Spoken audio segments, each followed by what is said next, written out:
So we are still in session 4, but we're moving away now from kidneys and bladder, and we're looking at skin herbs. Skin herbs fall into 2 categories. They can be herbs that you're using internally to help with skin conditions like eczema, psoriasis, acne, dry skin, itchy skin, these kinds of things. Or products that you're using on the top of your skin, so ointments, lotions, waters, that kind of thing, oils, to help again with those kinds of conditions, but also in a first aid capacity. So it might be that you've cut your finger in the kitchen when you're cooking, it might be that you go for a walk and you fall over and you cut your knee, you might have bumped your head, something like that. And a lot of these skin herbs, still for me today, even as practitioners, absolutely, completely blow my mind in terms of their capacity for healing.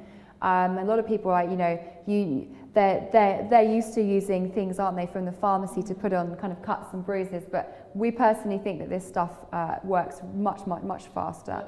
And remember that plants themselves, because they are working on healing, they will have natural antibacterial properties anyway. So if you're using them on things like cuts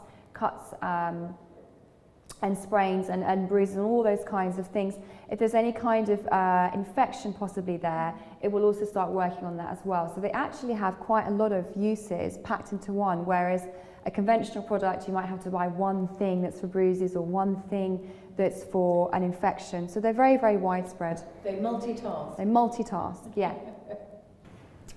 Okay, so calendula, do you know it? It's so pretty. Marigold, otherwise known, and it's this single head of florets which are orange or yellow.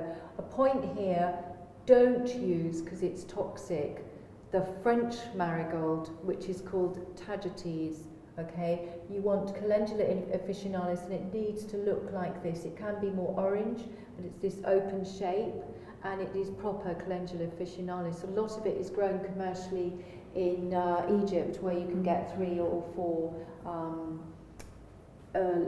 growths a year, so they grow it prolifically, as opposed to colder climates where we don't get so many. So no tagetes, that's really important, it's toxic, so please don't mix that up. So if you're not sure, just go and buy it commercially, and you can buy the petals separated as they are, and then you can go on and make things, or you can buy the powder and make things with that. So calendula is our classic, our king and queen of the skin herbs. It contains polysaccharides, saponins, and because of this it's hugely anti-inflammatory.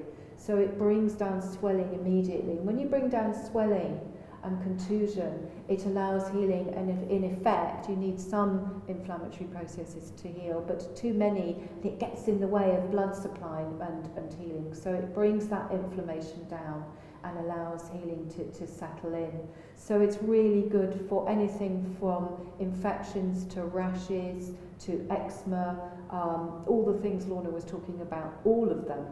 And you can use it topically and internally. And internally it is, and externally, it is antiviral, anti-inflammatory, antifungal and antibacterial. So it really is a do-it-all, one-stop shop, Marigold.